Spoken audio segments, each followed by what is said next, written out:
Recently, I saw a really incredibly detailed study of use of expanded beam in data centers. And what it caused me to do is to think back on the history of the work that I had done. One of the more telling events was the Cisco series. That's represented there in the upper left. That's number one. Cisco had 10 different debris. IEC to this day only tests on test dust and vegetable oil. Vegetable oil is the common ground for perspiration. What Cisco did was expand that into 10 really difficult debris. And what we studied was looking for first-time cleaning. Ended up with something like 96, 98 out of 100.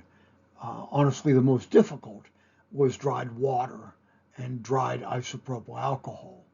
The rest of it, including graphite and metal shards, was actually pretty easy. In order to do this, we had to compare the different fiber optic grade cleaners. That's number two.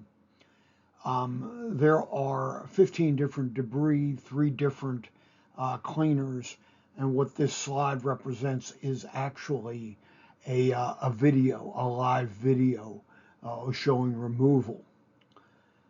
The blue book there is pretty critical because what it showed was how the popular tools, probes, swabs, real cleaners, cleaning platforms, all enhanced when the actual procedure was changed.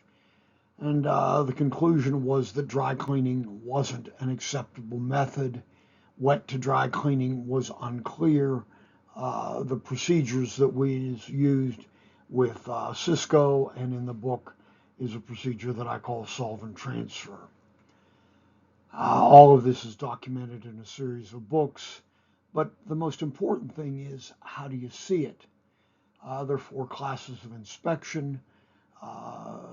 The group for the class 4 is digital photography. Not one is better than the other, but each one of these enhances the other, enhances the way we understand debris, location of debris, and how to remove it.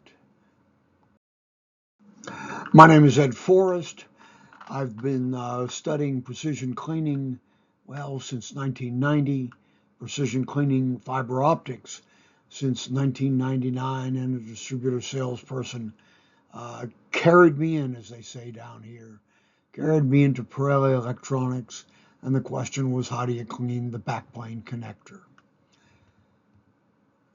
My work is not product driven, although I'm blessed to have my name in the first and second position on more than a dozen patents. The patent on fiber optic inspection proves that not one of these inspection devices is better than the other, but what they do is work together to provide us all, whether we're working in R&D or we're in the field or we're trying to do product development. What it shows us is that the sum total of the information that we have makes us truly future-proofed best practice. Questions, challenges, I'm always here. Give me a call. Let's talk about it. Thanks.